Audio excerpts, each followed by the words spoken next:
Muy buenas tardes. Desde el Palacio de la Moneda saludamos a los canales y radios que voluntariamente se unen a esta transmisión y también agradecemos a los equipos comunicacionales de la Moneda y del Ministerio de Salud. A continuación, le cedo la palabra al doctor Alberto Duñac, para que nos dé a conocer las cifras de la evolución de la pandemia en Chile al día de hoy, 26 de abril. Doctor Duñac. Buenas tardes, ministro. Buenas tardes a todos. En primer lugar, quiero señalar que si bien en las últimas días o semanas hemos visto una estabilización del número de contagios, el requerimiento por camas de cuidados intensivos sigue siendo extraordinariamente alto. La ocupación es del orden del 95% a nivel del territorio nacional. Seguimos haciendo un llamado particularmente a los menores de 60 años, porque son la población que hoy día está demandando un mayor número de camas críticas. Seguiremos haciendo un esfuerzo para seguir aumentando el número de camas, para seguir entregando una atención de calidad, digna, segura y humanizada a todos los pacientes que lo requieran, pero como siempre hacemos un llamado a toda la población para que nos ayude a sobrellevar bien estos tiempos que son tan difíciles. Respecto a la información de las cifras de hoy día, puedo señalar que en el día de hoy la Red Nacional de Laboratorios nos informó el resultado de 69.029 exámenes PCR en las últimas horas. De esto, con ello alcanzamos un total de 12.846.288 exámenes totales. De estos 69.000 exámenes, 6.078 han resultado positivos, lo que corresponde a un 8,34%. 3.854 casos fueron sintomáticos y 1.112 asintomáticos. En el caso de la región metropolitana, se realizaron 22.754 exámenes. 2.292 fueron positivos, lo que da una positividad del 10%. La cifra total de personas diagnosticadas con COVID-19 en lo que va a esta pandemia alcanza a 1.175.614 casos, de los cuales 42.195 son casos activos y 1.106.862 son personas recuperadas. En cuanto a la evolución de las camas UCI a nivel país, podemos señalar que con el apoyo de todas las instituciones públicas y privadas hemos logrado la reconversión hoy día de 4.495 camas a nivel de la red integrada de salud. 4.278, como señalé al comienzo, que equivale a un 95%, se encuentran ocupadas, quedando solo 217 camas disponibles a nivel país. En cuanto a la ocupación, 3.363 personas se encuentran hospitalizadas a raíz de complicaciones derivadas del COVID-19, de las cuales 2.986 están con apoyo de ventilación mecánica, lo que corresponde a un 89% de las personas afectadas de COVID-19.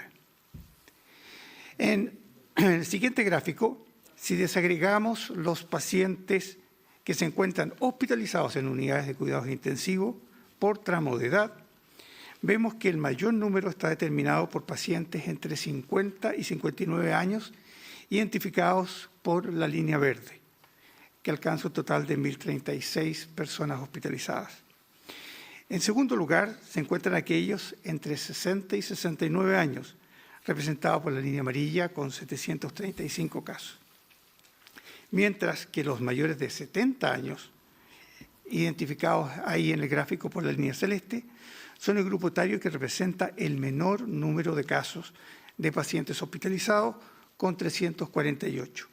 Muchos de ellos, sin embargo, tienen estadías superiores a 3 o incluso a 4 semanas. En cuanto al ingreso a unidades de cuidados intensivos por región, podemos señalar que todas las regiones, al igual que las semanas anteriores, registran pacientes hospitalizados, que en promedio cada día es de 214. Arica, la región de Arica y Parinacota, Atacama y Los Ríos son las regiones que menos pacientes necesitaron de una cama crítica cada día. Y en la última semana, todas ellas tuvieron menos de 15 pacientes. En cambio, la región metropolitana, Biobío y Valparaíso siguen siendo las regiones que más demandaron estas unidades. En el caso de la región metropolitana, 843 personas ingresaron a una unidad de cuidados intensivos, casi 100 personas menos que la semana anterior, cuando registramos 941 casos. De esta manera, el total de nuevos pacientes ingresados a UCI en los últimos 7 días fue de 1.500, disminuyendo en 106 respecto a la semana anterior. En otra materia, en cuanto a los fallecidos reportados en las últimas 24 horas por el Departamento de Estadística e Información DEIS, acompañamos a las familias de dichas 119 personas, con lo cual, desafortunadamente, la cifra total de decesos asociados a esta enfermedad asciende a 25.975 en todo el país.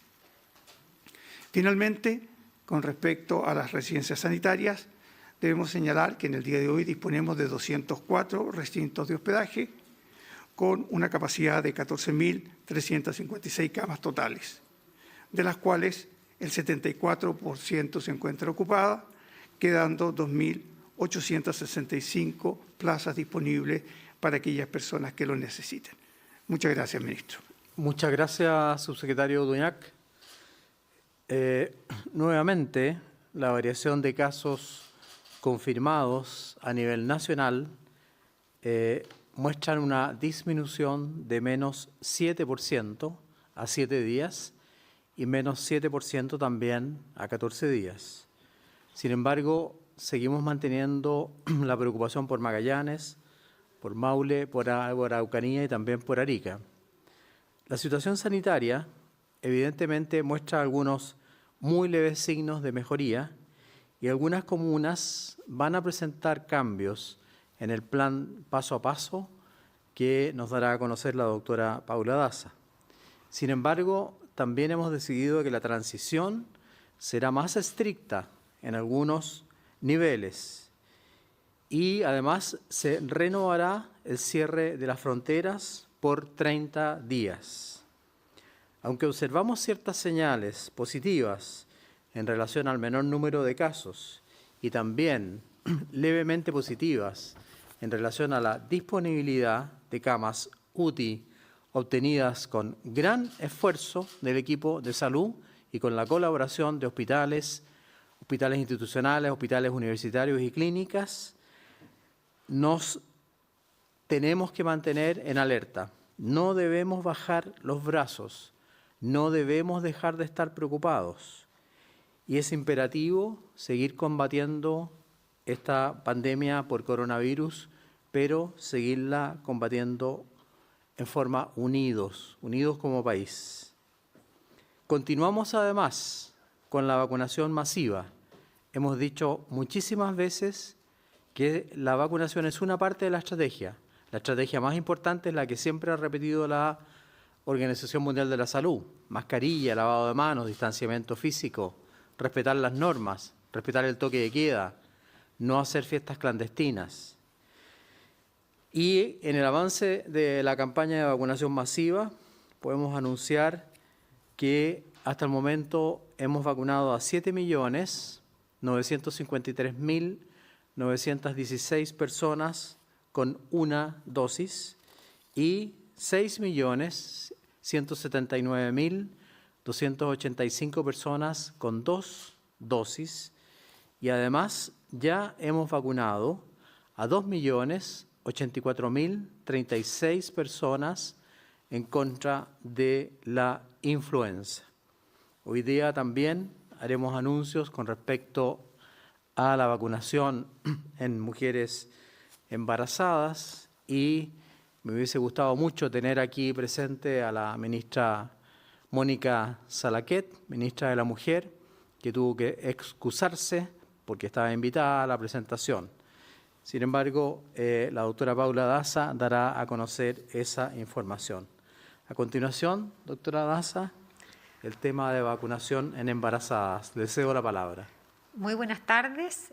Como ustedes han visto, en el calendario de vacunación de esta semana se incluyeron ya las mujeres embarazadas mayores de 16 semanas, que tienen más de 16 semanas de embarazo. En ese sentido, ya está publicado en la página web del Ministerio de Salud el documento acerca de cómo se llevará a cabo y cuáles son las implicancias de esta vacunación. El Plan Nacional de Inmunizaciones elaboró este documento bajo las recomendaciones de la Sociedad Chilena de Infectología, el CABEI, también en relación a la evidencia nacional e internacional y también haciendo una evaluación de la situación epidemiológica en nuestro país de las mujeres embarazadas. Es por eso que se ha decidido que todas las mujeres embarazadas de más de 16 semanas se vacunen, pero deben estar cursando obviamente el segundo trimestre de gestación.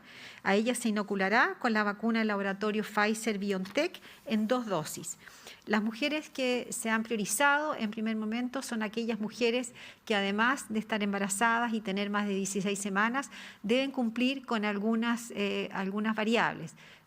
Primero, las enfermedades crónicas como hipertensión arterial, diabetes, trombofilia, enfermedades respiratorias y otras patologías como inmunosupresión que pueden ser graves para las mujeres o para su recién nacido.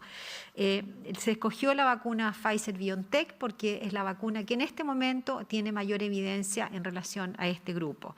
De ellas, aparte de las mujeres embarazadas que tienen enfermedades crónicas y que se han priorizado para estas semanas, se priorizarán para las próximas semanas aquellas que realizan funciones laborales que las exponen a riesgo de infección, como es el personal de salud, también las mujeres que tienen relación con la educación o quienes realicen trabajos esenciales que no pueden realizar por teletrabajo. Es clave aquí que el profesional de salud, como el médico o la matrona que trata a la mujer embarazada, realice una consejería a la mujer sobre los riesgos y beneficios de la inoculación. Es decir, al momento de vacunarse, la mujer embarazada deberá presentar el formulario de vacunación, el cual debe ser completado por el profesional de salud, ya sea el médico o la matrona.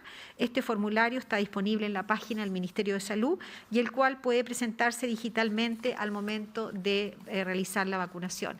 Les pedimos a todas las mujeres que van a vacunarse, obviamente, que respeten el calendario, que es fundamental el tema de la consejería para poder realizar este acto. A continuación, voy a continuar con los anuncios para el día de hoy en relación a los avances y retrocesos en el paso a paso. Todos los cambios que vamos a anunciar hoy día ocurren a partir del día jueves a las 5 de la mañana, el jueves 29 de abril a las 5 de la mañana. En la región, retroceden a cuarentena en la región de Arica, en la región de Ñuble, Pemuco, en la región de Biobío, Tirúa y Alto Biobío. Retroceden a transición desde el jueves 29 a las 5 de la mañana en la región de Antofagasta, Mejillones, en la región de Aysén, Cochrane, Aysén y Coyhaique.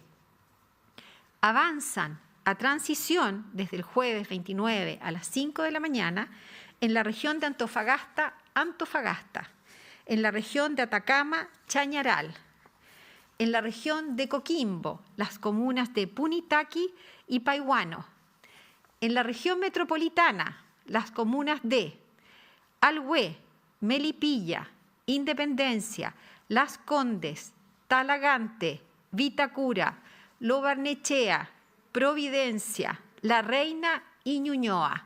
Todos estos cambios a partir del día jueves a las 5 de la mañana. En la región de Valparaíso, Santo Domingo, Olmué y San Antonio. En la región de Ñuble, Coelemu y Coptecura. En la región de Maule, Talca y Maule. En la región de Biobío, Tomé. En la región de la Araucanía, Teodoro Schmidt. En la región de los Ríos, la comuna de Futrono. En la región de los Lagos, Chonchi. En la región de Aysén, Huaytecas. Avanzan a preparación a partir del día jueves a las 5 de la mañana en la región de Ñuble, El Carmen y Ranquil. En la región de los Lagos, Puerto Varas y Puerto Octay. Todos estos cambios, como dije, van a ocurrir a partir del día jueves a las 5 de la mañana. Y aquí quiero hacer una leve reflexión. Se acaba el mes de abril. Probablemente esto ha sido uno de los meses más complejos desde el punto de vista del inicio de la pandemia. Y en el contexto que nos encontramos, lo que hemos decidido es mantener y endurecer algunas de las medidas que se han adaptado para el control de la pandemia, particularmente que hemos adoptado durante el mes de abril. Se mantienen las fronteras cerradas para los chilenos y extranjeros durante el mes de mayo, es decir, los chilenos no podrán salir salvo situaciones extraordinarias y los extranjeros no podrán ingresar a nuestro país. En segundo lugar, hemos decidido endurecer y mantener algunas de las restricciones del plan paso a paso, particularmente dentro de la etapa de transición a nivel nacional, porque la evidencia nos muestra que es una etapa muy importante y que es importante privilegiar las actividades al aire libre de acuerdo a la evidencia científica. Por lo mismo, se prohíbe el funcionamiento de los gimnasios y actividades deportivas en espacios cerrados. En esa misma línea, los casinos deberán permanecer cerrados durante la transición. Por otro lado, también se reduce el aforo en los centros comerciales para evitar las aglomeraciones que hemos visto que se han producido en algunas situaciones. En esos términos, se cambiará la regla de donde el aforo máximo será de una persona cada 10 metros cuadrados. Se mantendrán todas las otras restricciones en transición y todas las medidas de control de la pandemia para ir buscando una apertura gradual de las distintas comunas. Pero además, particularmente en el caso de la región metropolitana, la Seremi de Salud, Paula Labra, trabajará un plan especial, particularmente en aquellas comunas en transición en relación a la estrategia de testeo, trazabilidad y aislamiento y a la estrategia de fiscalización para el fortalecimiento y el control de la pandemia. Pero aquí hacemos un llamado, y lo hemos dicho, en la medida que tenemos más libertades, tenemos más responsabilidades, porque sabemos que la posibilidad de contagio es mayor, y es por eso que es fundamental que todos cooperemos para seguir avanzando en el paso a paso. Voy a dejarle la palabra a Paula Labra, que nos acompaña en el día de hoy. Muchas gracias, subsecretaria. Buenas tardes. Tal como ya ha mencionado nuestra subsecretaria, en la región metropolitana avanzan 10 comunas a la fase de transición. Sabemos que estos son mayores libertades, pero implica que tenemos que tener mayor responsabilidad. ¿Qué significa esto? Nosotros como ciudadanos tenemos que ser responsables y siempre tener presentes las medidas de autocuidado, además de respetar las normativas dispuestas por la autoridad sanitaria. Esto, sumado al plan de vacunación, nos permitirá seguir avanzando y que nuestra región pueda salir de cuarentena en todas las comunas que siguen en esta condición. Por eso queremos hacer un llamado a todos a no exponernos innecesariamente al riesgo, y especialmente a los jóvenes. Por eso quiero mostrarles el plan que vamos a trabajar en estas comunas, donde fortaleceremos fiscalización y la estrategia de TTA. Respecto a la fiscalización, vamos a aumentar y potenciar la fiscalización a fiestas clandestinas. Esto lo haremos también con los inspectores municipales que están trabajando en comisión de servicios con nosotros en la Seremi. Al día de hoy tenemos 200 inspectores municipales en esta figura que se suman a los 800 fiscalizadores que tenemos en la Seremi de Salud Región Metropolitana. Además, vamos a fortalecer la fiscalización del desplazamiento. Esto es un trabajo conjunto con Carabineros, de manera que todas aquellas personas que están en comuna en cuarentena y necesiten desplazarse a aquellas comunas que van a pasar a transición, ya sea por trabajo u otros motivos, cuenten con los permisos de desplazamiento correspondientes. Por otro lado, vamos a fiscalizar el cumplimiento de las normativas dispuestas en el plan paso a paso, especialmente en los centros comerciales, en los restaurantes y en los gimnasios que estén funcionando al aire libre. Nosotros generalmente hacemos y permanentemente fiscalización domiciliaria para verificar que todas aquellas personas que son COVID positivos, sus contactos estrechos y también aquellos casos probables y asimismo los viajeros estén realizando el aislamiento de manera adecuada. Por lo tanto, en estas comunas vamos a potenciar la fiscalización domiciliaria a todos aquellos casos COVID positivos y contactos estrechos, como ya mencioné. En cuanto a la estrategia de TTA, también vamos a reforzar el testeo, trazabilidad y aislamiento. Respecto al testeo, vamos a realizar operativos de búsqueda activa de casos con nuestros móviles, PCR y antígeno. Y esto en colaboración también con la APS, con los directores de salud de las comunas y los alcaldes. Y vamos a estar en puntos estratégicos, como son centros gastronómicos, donde sabemos que hay muchos restaurantes, también el ingreso a los centros comerciales, y vamos a tener nuestros móviles también a la salida del metro, pero especialmente en aquel horario cuando termina la jornada laboral para que las personas puedan realizarse, ya sea PCR o antígeno, con el tiempo necesario. Vamos a fortalecer también la trazabilidad. ¿Cómo lo vamos a hacer? La trazabilidad a domicilio, estamos yendo a los hogares, pero nos vamos a enfocar también en aquellos brotes laborales. Es decir, nuestro equipo de epidemiología va a ir a todos los lugares de trabajo donde detectemos brotes para identificar contactos estrechos y además determinar las medidas preventivas de contagio. Y por último, vamos a desplegar las cuadrillas sanitarias en restaurantes, centros comerciales para reforzar las medidas de autocuidado.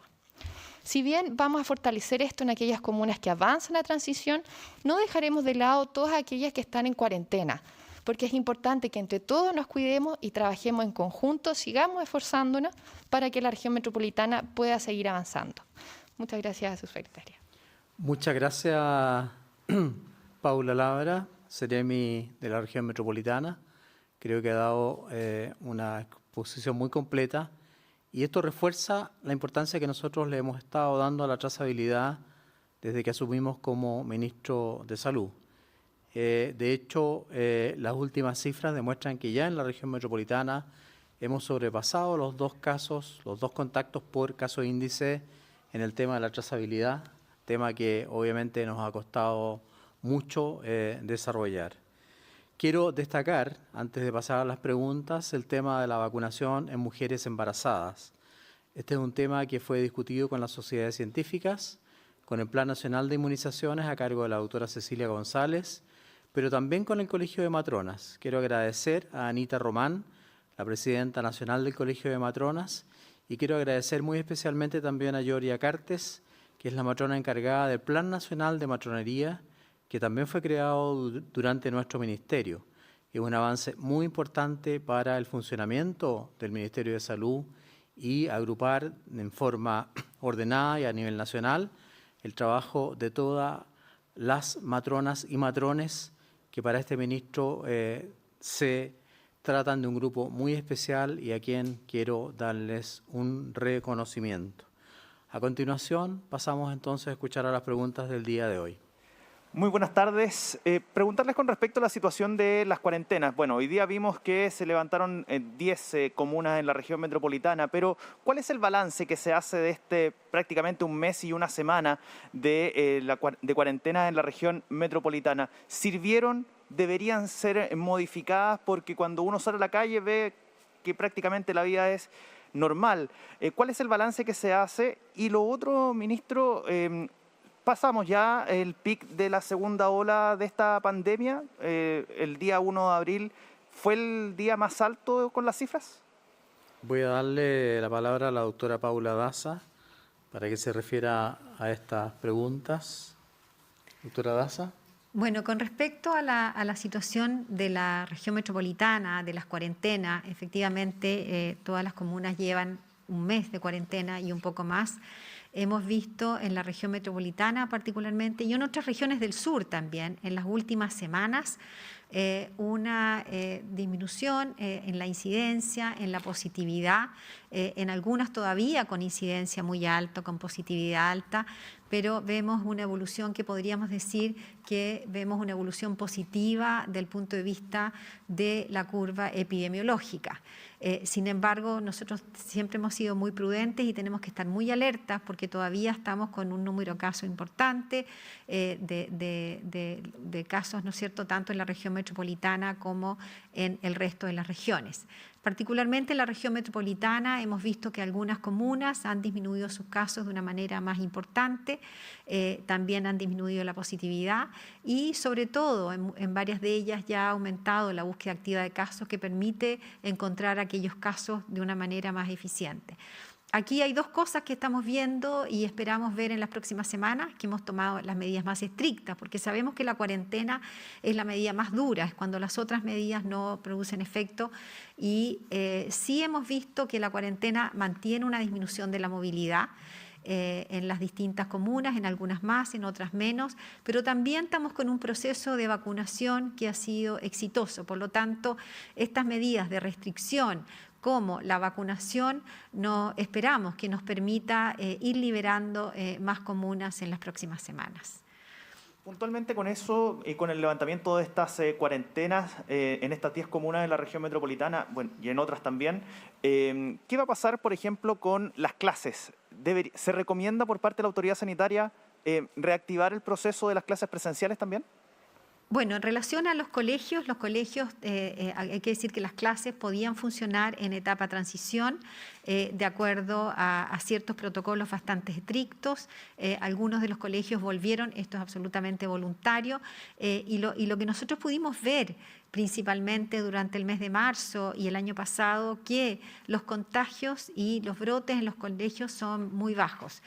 Por lo tanto, sí, la actividad de los colegios pueden volver aquellos que lo deseen durante la etapa de transición y bajo las medidas estrictas obviamente, de control de las medidas sanitarias.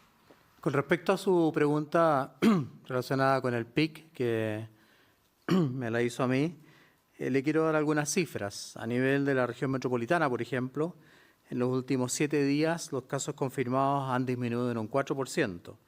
Los exámenes de PCR positivo informados han disminuido en un 8%. El porcentaje de positividad se ha mantenido bajo en promedio y los fallecidos reportados por el DEIS han disminuido en un 14%, en un menos 14%.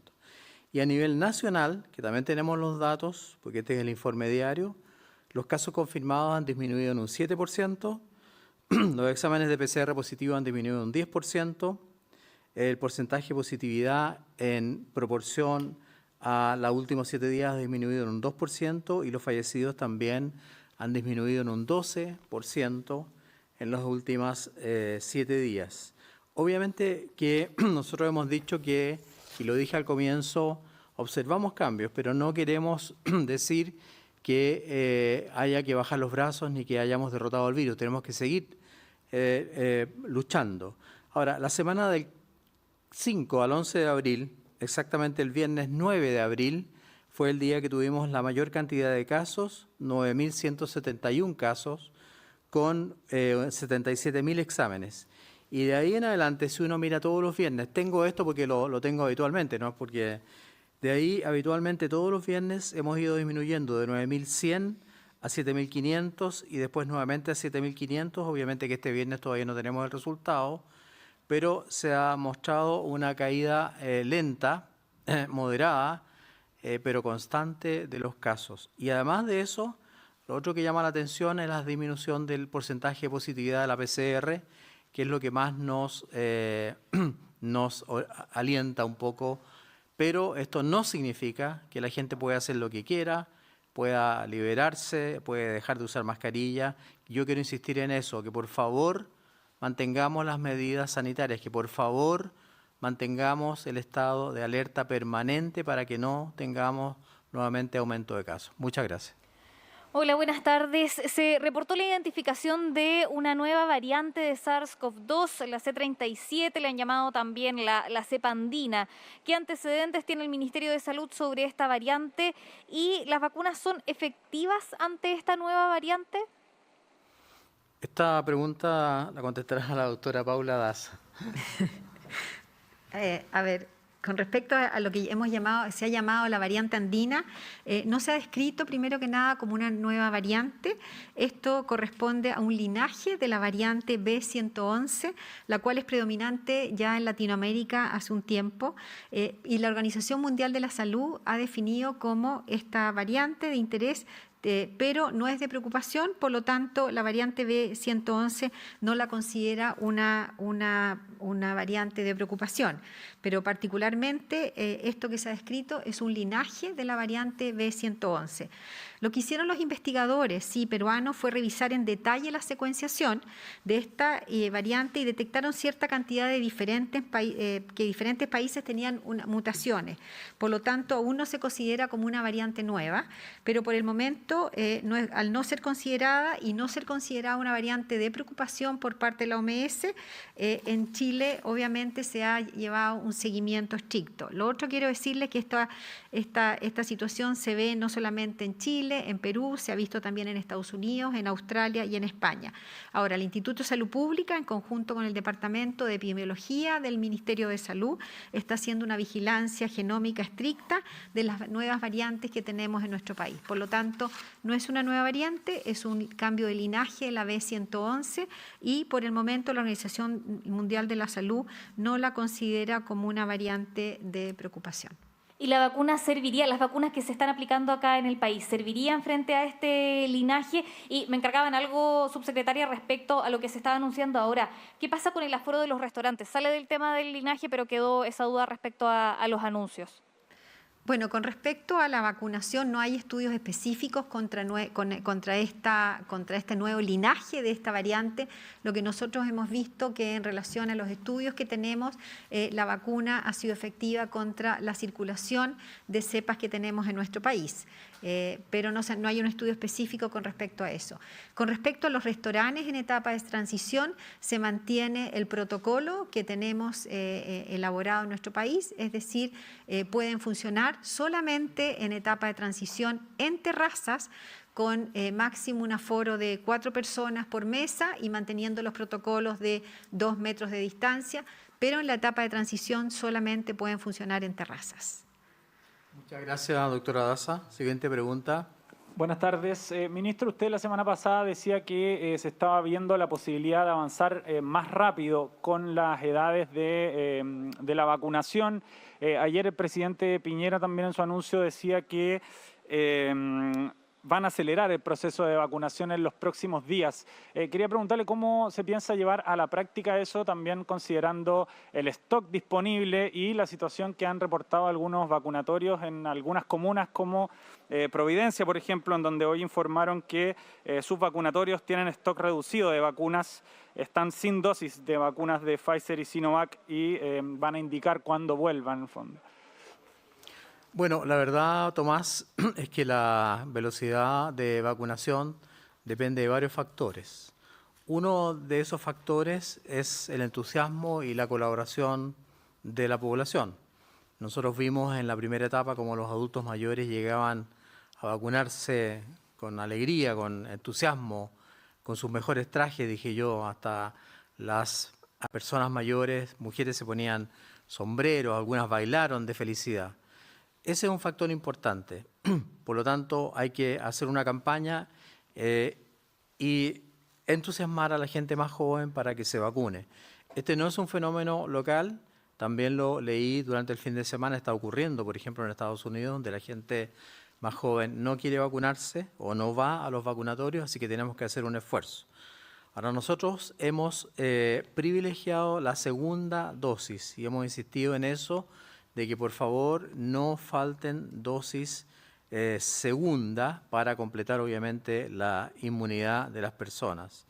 Y el otro factor es el que usted nombra, la llegada de vacunas hacia el país. Nosotros hemos estado recibiendo vacunas de forma progresiva. La semana pasada recibimos varias veces vacunas. Recibimos la vacuna AstraZeneca. Yo tengo la información de que durante mayo va a llegar la vacuna CanSino. Y el presidente va a hacer anuncios prontamente de otros convenios de vacuna. Por lo tanto, lo que comprometemos nosotros como gobierno es ofrecer vacunas para todos aquellos que quieran vacunarse y que deseen vacunarse y obviamente tratar de llegar a esa meta que ha estado tanto en la discusión que hemos llamado efecto rebaño, pero que nosotros hemos querido más bien referir al 80% de la población susceptible a ser vacunada a fines del mes de junio. Como está Paula Labra, que es la Seremi de Salud, Quisiera traspasarle a ella el tema de Providencia, que no lo conozco realmente, no puedo responder a todas las preguntas de memoria. Como el reparto de vacunas se produce desde Perilogístico, desde Senavas a los DBI, y los DBI dependen de los Ceremi, aprovechando que está Paula, le voy a preguntar a ella qué pasa o qué ha pasado con Providencia, si es exacto eso de que no tengan stock de vacunas, lo cual me llama profundamente la atención. Si usted puede, Paula, responder a esa pregunta. Gracias. Gracias, ministro. Como bien usted señalaba, nosotros tenemos la cámara de frío donde resguardamos todas las vacunas y contamos con un stock necesario para todas aquellas primeras dosis y segundas dosis de acuerdo a lo que está definido en el calendario semana a semana. Por lo tanto, nosotros hacemos una entrega más de una vez por semana a todos los municipios, lo cual está coordinado por nuestro equipo de PNI regional en conjunto con los directores de salud de cada uno de los municipios. En el caso específico de Providencia, vamos a revisar cuál es la situación, pero el stock está asegurado para todas las segundas dosis y así también para las primeras que están definidas por calendario. Gracias, ministro. Muchas gracias, Paula. Siguiente pregunta, por favor. Sí, buenas tardes. Para hablar del tema de las regiones, ministros, autoridades, usted también mencionaba lo que pasa, por ejemplo, con Magallanes. Están bastante complicados, una vez más, podría ser quizás una tercera ola. Preguntar respecto de Magallanes, ¿qué es lo que creen que ocurrió ahí? ¿Cuál es el diagnóstico de por qué nuevamente están en una situación tan complicada? Lo mismo está ocurriendo, por ejemplo, con Aysén, también la región de Arica y Parinacota, en la Araucanía. Igual quería ver una posición respecto a lo que está pasando con esas regiones durante esta jornada. De hecho, en la región de la Araucanía se confirmó la muerte por COVID-19 de una pequeña, de 1 año y 4 meses. ¿Cuál es la evaluación que se hace respecto de las regiones en relación a la evolución de la pandemia? Muchas gracias. La verdad es que en el caso de Magallanes, porque no es solo Punta Arenas, nosotros hemos estado observando en las últimas semanas un aumento en la variación de casos, un aumento positivo, a contrario de lo que ocurre en muchas otras regiones que tenemos aumentos negativos. Nosotros, las autoridades, me refiero de salud, la doctora Daza, el doctor Duñac y yo personalmente hemos estado hablando permanentemente con Magallanes, con cada una de las autoridades y yo además con la intendenta.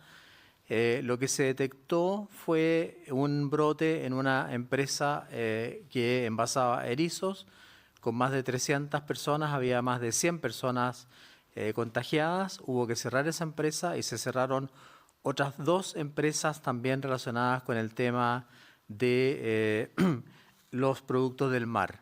Además de eso, desgraciadamente sí están apareciendo brotes familiares porque muchas de esas personas probablemente contagiaron también a familiares.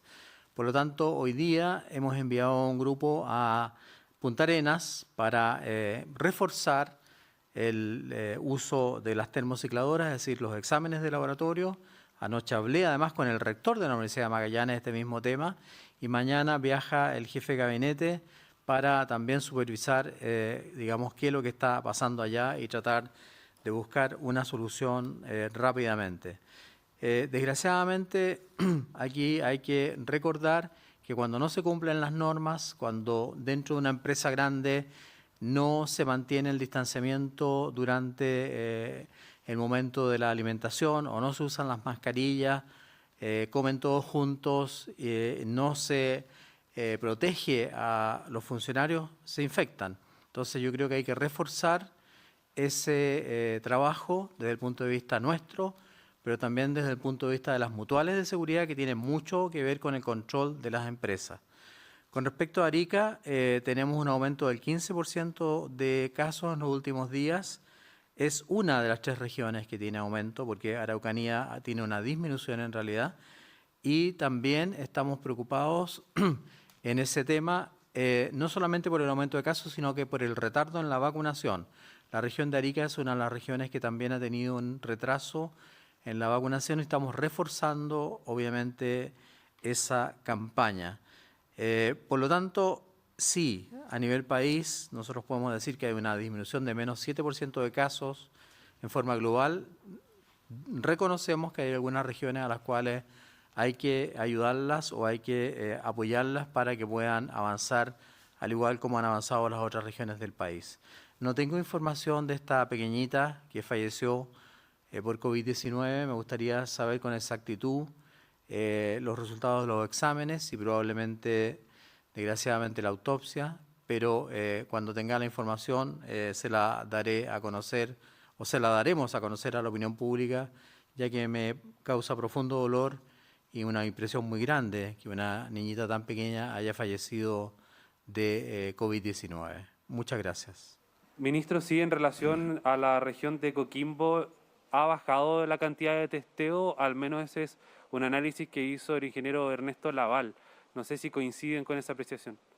En la región de Coquimbo, que tiene una disminución de menos 12% de los casos en los últimos 14 días y menos 1% en los últimos 7 días, lo digo porque tengo el informe aquí a mano, ¿no? Porque el número de testeos en Coquimbo, también lo tengo acá, hemos tenido, en Coquimbo tenemos 16.432 test por millón de habitantes y en los últimos exámenes informados fueron 2.533. Yo no veo una disminución de los test y todo lo contrario. Yo siempre felicito al Ceremi de Coquimbo porque es una de las regiones donde las cosas se hacen de manera muy bien hecha. Coquimbo tiene 385.218 test por millón de habitantes. Este es el informe que yo recibo todos los días, así que lo tenía acá a mano porque lo ando trayendo. No tengo una información de que hayan bajado los test, pero si existe inquietud, si existe esa pregunta, esa duda, obviamente que la investigaremos y si ha ocurrido eso, habrá que buscarle una solución. Nosotros aceptamos esas críticas fundadas como la que usted, o esas preguntas fundadas en hechos como la que usted nos ha hecho llegar. Última pregunta, por favor. Muy buenas tardes, ministro. Mauricio Castro por El Libro. Ministro, según un estudio de monitoreo en redes sociales publicado esta mañana por El Libro, los ataques y críticas en su contra no parecen ser tan espontáneos, sino que se detectó 3 fuentes claras: una figura del espectáculo, un sitio online y hasta el secretario general del Colegio Médico. ¿Qué opina al respecto? Bueno, agradezco al diario El Libro que haya publicado este artículo. Creo que es un gran diario electrónico y espero que siga creciendo. Lamento, obviamente, que este estudio demuestre que son prácticamente 3 personas las que se dedican a denigrar y a atacar y crean una imagen generalizada, porque esto se va repitiendo. Sin embargo, lo que yo quisiera decir es que más que obstruir, más que atacar, más que denigrar y a veces no tener respeto por la verdad, lo que nosotros pedimos como autoridades del Ministerio de Salud e incluso como autoridades de gobierno, que más bien estas personas que tanto critican muestren compromiso con el manejo de la pandemia, muestren compromiso y muestren solidaridad con las víctimas de la pandemia, muestren su pena o su compasión por aquellos que están sufriendo en vez de seguir atacando, denigrando y obviamente tergiversando la verdad. Yo les pediría que si quieren hacer aportes, que los hagan y ojalá que sean muy buenos aportes y los escucharemos. Yo siempre he escuchado con mucha calma y con mucha tranquilidad todo este tipo de sugerencias. Reconozco que en el peor momento de la pandemia, en los días de abril, quizás en algún momento estuve irritable, como también me lo hicieron ver. Pero si quieren aportar, van a ser bienvenidos. Yo quisiera también hacer un llamado a los matinales, que en general se dedican a hacer casi lo mismo. Y me hago la pregunta, ¿por qué hay tantos médicos en los matinales cuando tenemos tanta necesidad de médicos trabajando en los hospitales? Por lo tanto, cualquier cosa positiva será muy bienvenida. Cualquier aporte para el mejor manejo de la pandemia será muy bienvenida. Y nosotros con mucha humildad lo aceptaremos. Un gran presidente dijo, el que pide por Chile no se humilla. Muchas gracias, buenas tardes.